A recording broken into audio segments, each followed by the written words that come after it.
It's Friday, the 1st of July, 2022. Welcome to the Fast 5 by Fear and Greed, where we give you the top 5 business stories you need to know in just 5 minutes. I'm Michael Thompson, and good morning, Adam Lang. Good morning, Michael.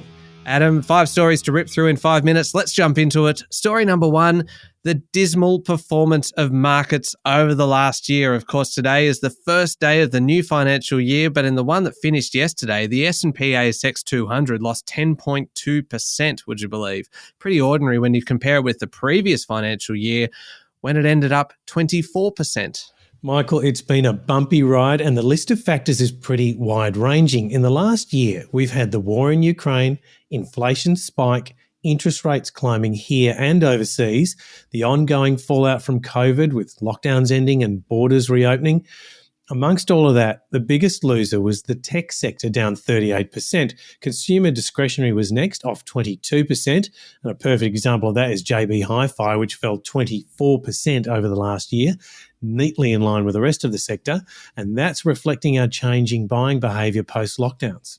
Yeah, pretty disappointing result. Gold, on the other hand, has been pretty stable over the last year.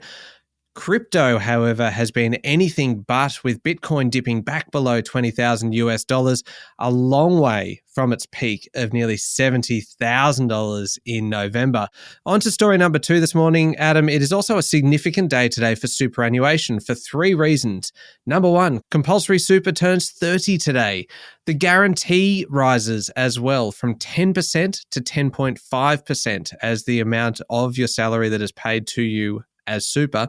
And the third, and by far the most disappointing reason that is a significant day, is we're being warned to brace for superannuation losses for the financial year just ended.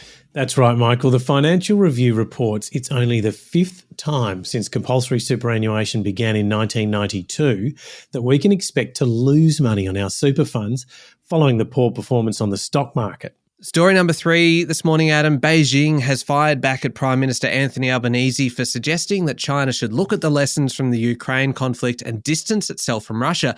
The PM made the comments at the NATO meeting in Madrid, where China has been formally declared a threat for the first time. He drew a comparison between Russia's invasion of Ukraine and China's ambitions for Taiwan, provoking a pretty furious response from China. Michael, ill-informed are the words they used, and saying that China has clarified its stance on Ukraine on multiple occasions and that Anthony Albanese is ignorant to not understand the status of Taiwan.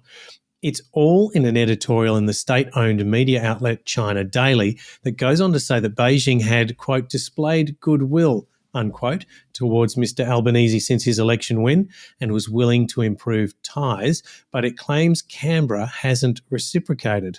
All right. Story number 4. It seems, Adam, that the last 2 interest rate increases have had a pretty dramatic impact on the housing market. According to CoreLogic data out today, Sydney prices fell 1.6% in June. Melbourne prices went back 1.1%.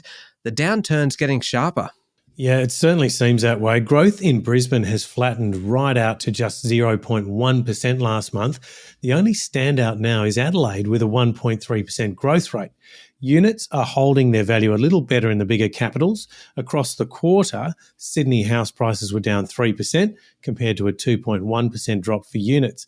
In Melbourne, house values declined 2.4%, while units were down just 0.5% for the quarter. And final story this morning, Adam, we're now seeing one of the perhaps unexpected consequences of lockdowns and everybody moving their lives online, a big surge in digital romance scams. Bloomberg reports that there's been a major spike over the last 2 years, and banks and wealth management firms are now rushing to keep up. Yes, Michael, it's pretty sad, isn't it? Especially when this concerns matters of the heart. Data from the US Federal Trade Commission shows fraud losses on social media last year were 18 times higher than in 2017. Investment scams are still the most common, but romance scams have surged into second place. All right, there we go. The top 5 business stories in 5 minutes. Thank you, Adam. Thank you, Michael. It's Friday, the 1st of July, 2022. Remember to hit follow on the podcast, and if 5 minutes isn't enough, you can find our longer daily show called Fear and Greed wherever you listen to podcasts. I'm Michael Thompson, and that was the Fast 5 by Fear and Greed. Have a great day.